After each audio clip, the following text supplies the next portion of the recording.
Islam Indonesia dihadapkan dengan sebuah permasalahan yang tidak kecil, permasalahan yang besar, yaitu mengenai isu nasab. Ini nasab ini berkaitan dengan nasib ini. Ya.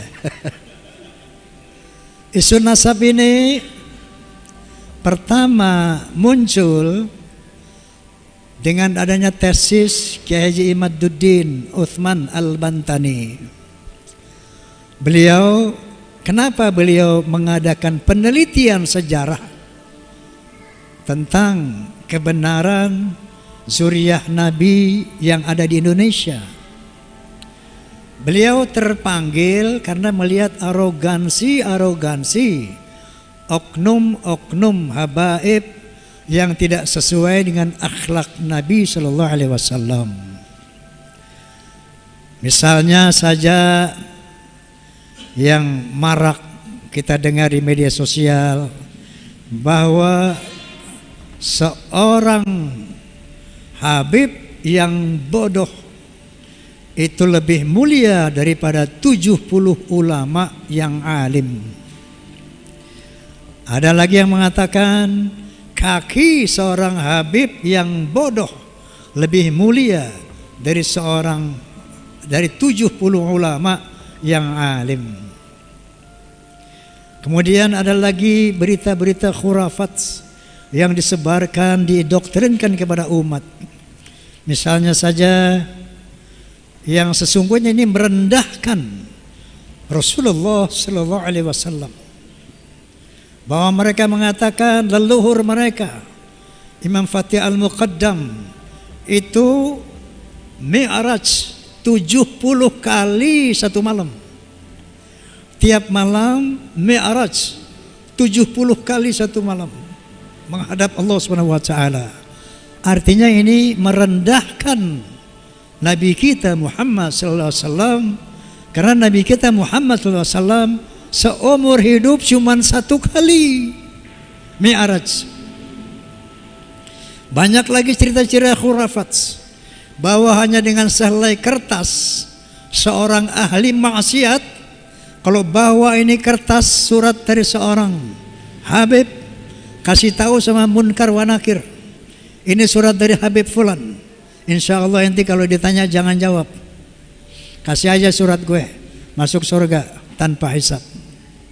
Banyak lagi hurafat-hurafat yang membuat umat Islam khususnya para ulama berpikir, merenung, apakah iya turunan Nabi seperti ini?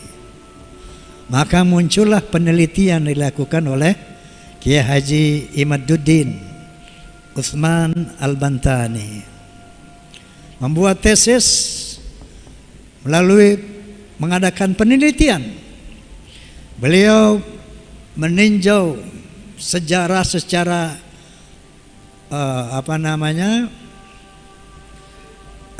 tulisan tangan itu manuskrip. Manuskrip itu sejarah yang berdasarkan tulisan tangan. Itu dari abad keempat, kelima, keenam, ketujuh, ke-8, ke-9 awal. Apa yang dicari oleh beliau? Yang bernama Ubaidillah, yang melahirkan Alawi, yang kemudian mengembangkan Bani Alawi, turunan Alawi. Ini yang diselidiki oleh beliau, diteliti oleh beliau. Apakah ada yang namanya Ubaidillah sebagai anak dari Ahmad bin Isa? Maka ditelitilah. Abad keempat dilihat cuma 3 anak Ahmad bin Isa, yaitu Muhammad, Ali, dan Husain. Abad kelima diteliti lagi, cuma 3 anak Ahmad bin Isa, Muhammad, Ali, dan Husain. Abad ke-6 diteliti lagi sampai 7, 8, 9, cuman ada 3 anaknya Ahmad bin Isa yang notabene adalah turunan Nabi, cucu Nabi. Ternyata baru di abad pertengahan 9 baru muncul itu yang namanya putra keempat dari Ahmad bin Isa yang bernama Ubaidillah. Inilah bahwa diyakini oleh Ki Haji Imaduddin bahwa Ubaidillah ini dicangkokkan karena tidak terkonfirmasi dari 5 abad ini. Tiba-tiba muncul anak yang keempat dari Ahmad bin Isa adalah Ubaidillah. Nah, kemudian muncullah beberapa analisa dari ulama-ulama yang lain yang membenarkan tesis Kiai Imad. Saya nih muhibin kelas berat. Di sini ada muhibin nggak? Woi, ada muhibin nggak? Kalau ada lewat lo sama gue. Aneh jadi muhibin dari kecil. Ya, saya muhibin ini dari masih muda udah muhibin. Sampai sekarang umur saya 35 tahun masih muhibin. Berapa umur gue sekarang?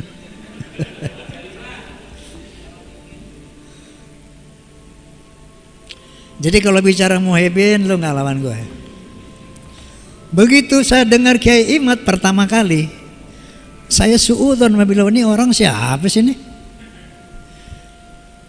Datang-datang merungkat nasab Alawi, PKI kali ini orang nih. Dulu saya begitu. Karena hal ini 500 tahun nggak pernah ada yang ganggu gugat ini nasab. 500 tahun. Dari abad keempat, 5, 6, 9 sampai ke 9 nggak ada yang ganggu gugat, nggak ada yang kutak-kutik. Ini siapa orang yang berani-berani kok merungkat membatalkan nasab Alawi sebagai zuriyah Nabi? Maka saya pun terpanggil untuk meneliti. Saya baca juga deh penelitian beliau.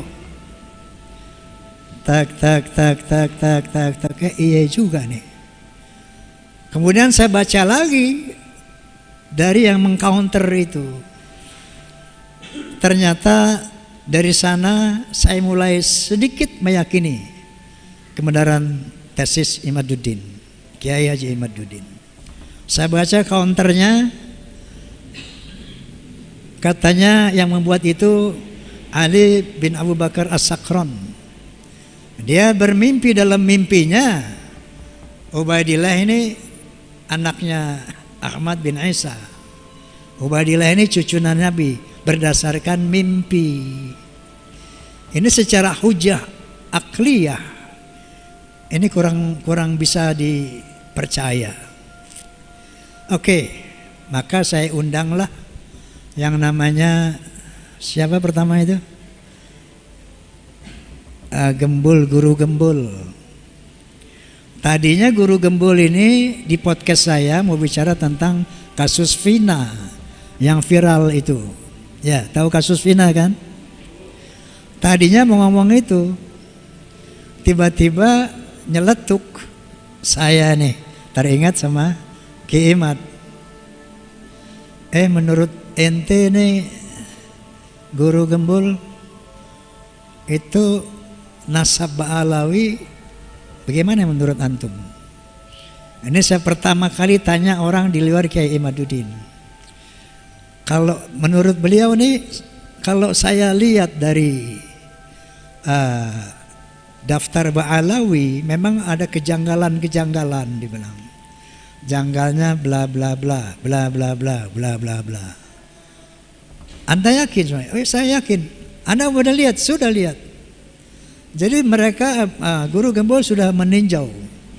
Jadi Ba'alawi susunan nasab itu. Menurut beliau ada beberapa kejanggalan.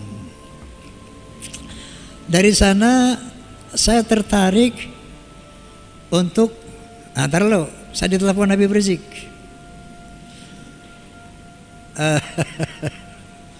Ada satu ustadz telepon saya. Ini ustadz sahabat saya. Bang Haji, Habib Rizik minta telepon antum nih, kasih nggak? Kasih, ini bilang.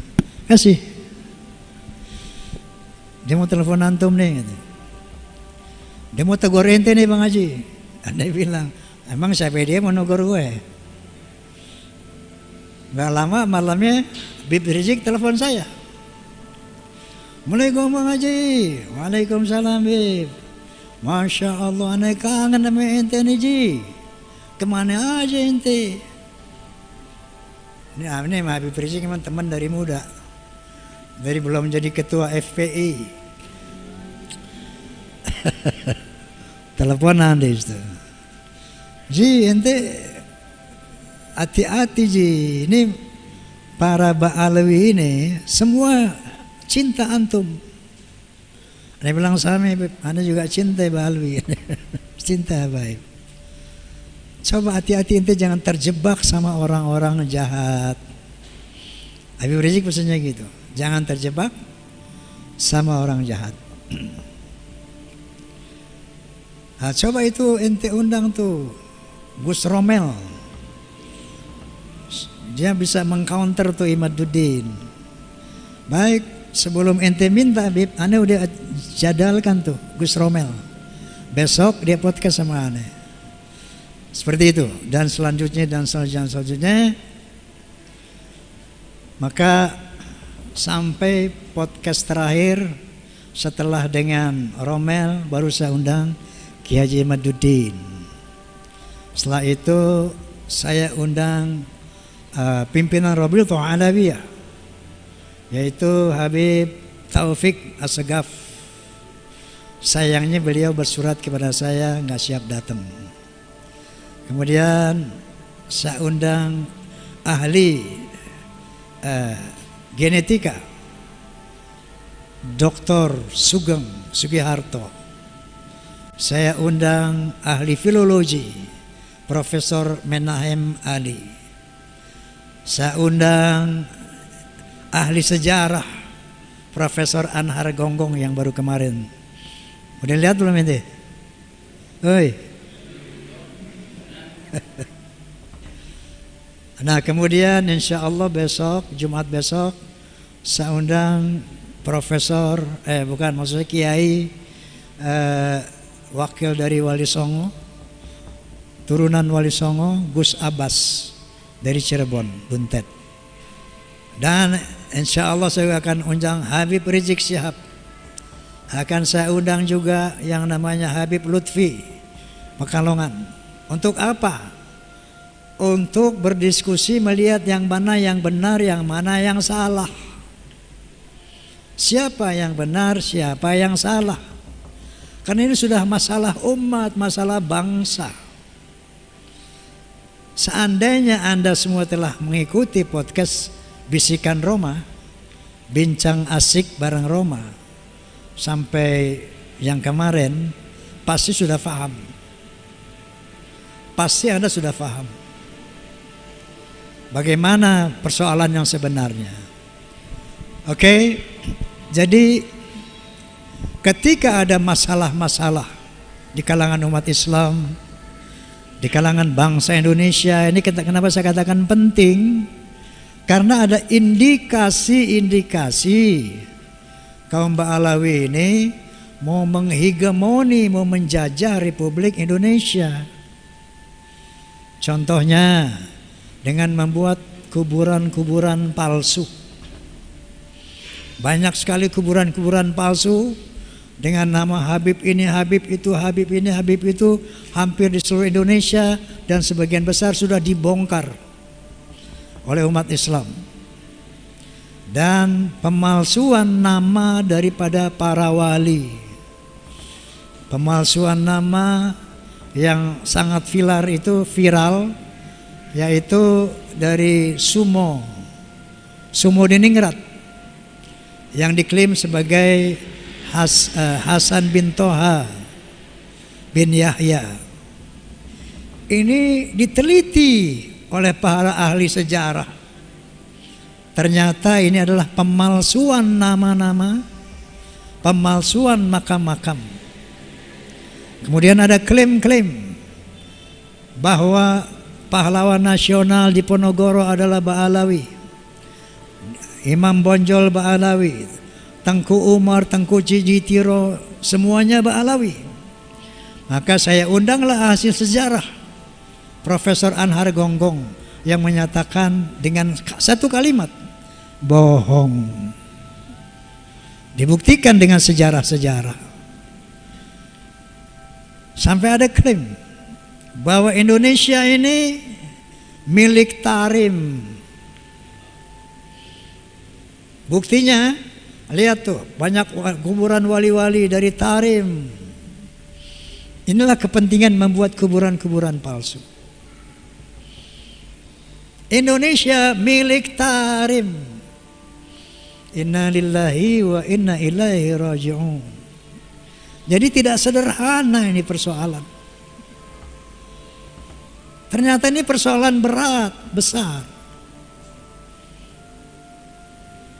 Makanya saya katakan, qala ta'ala wala udwana illa 'ala zalimin. Tidak ada musuh kecuali buat orang-orang yang zalim. Maka jangan digeneralisir, jangan gebah uyah. Saya yakin sebagian besar Habib-Habib nggak paham ini. Sebagian besar mereka nggak paham. Ada rencana jahat untuk menguasai Indonesia. Makanya kita jangan gebah uyah. Jangan digeneralisir. Hati-hati dalam hal ini.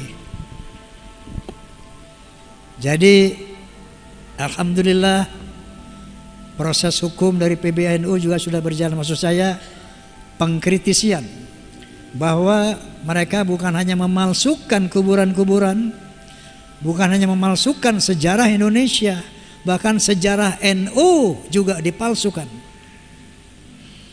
Dan alhamdulillah ketua PBNU telah memerintahkan kepada jajaran NU untuk mencabut buku karangan Lutfi bin Yahya, artinya produk beliau, untuk ditarik dari semua jajaran perguruan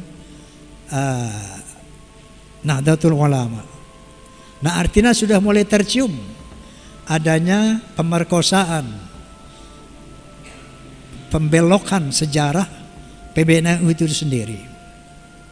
Nah, saya katakan tadi ini bukan soal kecil, soal besar. Makanya mengatasinya pun harus hati-hati. Jangan terprovokasi sehingga yang berantem di masing-masing pribumi. Ya. Lawan perang ini, hati-hati. Ntar kita berantem dia pada ngumpet. Betul. Yang berkelahi pada ini lolo nih. Dia di mana nanti? Dia nonton. Makanya hati-hati, jangan terprovokasi. Saya juga bilang di podcast saya kemarin, Beb, hati-hati Beb, jangan nanti provokasi umat. Tega ente, ngadu domba umat. Jadi atasi ini bil hikmah wal mu'izatil hasanah, dengan ilmu, dengan data, ya, bukan dengan emosi dan sebagainya. Sebetulnya hal ini gampang banget. Oke, kalau dari dasar sejarah masih bisa diutak-atik. Filologi, itu filologi artinya ilmu sejarah peradaban manusia. Menurut Profesor Menahem Ali, ini orang Yaman ini asalnya tuh dari Kaukasus, bukan dari Arab. Ya. Kemudian secara genetika gampang kan? Ada yang bilang di podcast, Beb, ente udah ngomong dulu Beb, bahwa ketika antum melihat rambut Rasulullah SAW, ente bilang dulu sebelum ada kasus ini, ini nih ada rambut Nabi nih. Siapa yang ngaku-ngaku turunan Nabi, ayo tes DNA. Yang ngomong Habib Rizik sendiri itu. Ayo siapa yang ngaku-ngaku tes DNA. Ntar kelihatan nih yang benar yang salah. DNA Nabi kemana, lo kemana katanya. Dia sendiri yang ngomong. Tapi sekarang apa yang mereka bilang? Tes DNA haram. Sampai saya mengeluarkan satu analogi. Qala ta'ala, innama harrama alaikumul maitata wad dama wa lahmal hinjir wa ma uhilla bihi li ghairillah faman itturra ghaira baghi wa la 'adin fala itsma alaihi innallaha ghafurur rahim. Sesungguhnya diharamkan atas kamu 1 bangkai, 2 darah, 3 daging babi, dan 4 binatang yang disembelih tanpa nama Allah. Haram tuh. Tapi famaniturra, tapi barang siapa yang terpaksa, ghaira baghin, tidak menyukainya, wala adin, enggak keterlaluan makan babinya, fala itsma alaih, enggak berdosa baginya. Ini tes DNA bukan darurat lagi, mendesak untuk menyelesaikan masalah ini. Betul nggak? Betul nggak? Nah, nyaut dong lo. Jelas tidak? Takbir. Sallu ala nabi. Kan begitu. Kalau mereka tujuan hidupnya lillahi ta'ala, inna salati wa nusuki wa mahyaya wa mamati lillah, enggak ada urusan itu nasab. Inna akramakum 'indallahi atqakum. Nabi sallallahu alaihi wasallam bersabda, al jannatu lil muttaqin walau kana 'abdan habasyian wan naru lil 'asina walau kana sayyidan quraisyan hashimian. Surga itu buat orang yang bertakwa walaupun dia budak dari bangsa Habsyi. Surga buat orang yang takwa walaupun budak dari bangsa Habsyi sekalipun. Wan naru lil 'asina walau kana sayyidan quraisyan hashimian. Dan neraka itu buat orang yang maksiat walaupun dia sayyid Quraisy Bani Hashim, masuk neraka kalau nggak takwa. Sampai-sampai Rasulullah sallallahu alaihi wasallam bersabda, "Lau anna Fatimah bint Muhammadin sarqat laqata'tu yadaha." Anaknya sendiri nggak ada privilege, apalagi ente, jauh banget. Faham? Faham? Masya Allah. Jadi kalau memang tujuannya lillahi ta'ala, ada apa yang nasab sih? Oh, nasab saya bukan ini. Oke. Selesai kan?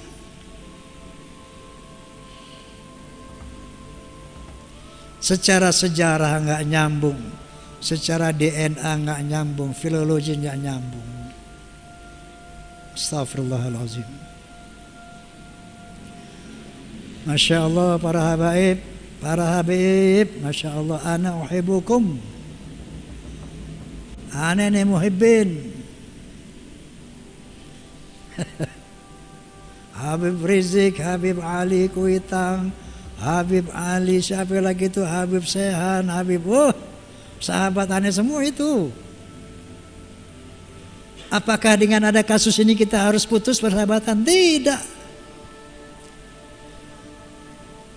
Misalnya ente bib, terbukti bukan dzurriyyah Nabi, so what? Kita tetap bersaudara sebagai sesama muslim, sebagai sesama mukmin. Innamal mu'minuna ikhwatun fa aslihu baina akhwaikum. Sesungguhnya sesama orang beriman itu saudara. Lo mau dzurriyyah mau bukan saudara. Fa aslihu baina akhwaikum. Maka damaikanlah sesama saudaramu. Inilah kira-kira tugas Fahmi Tamami.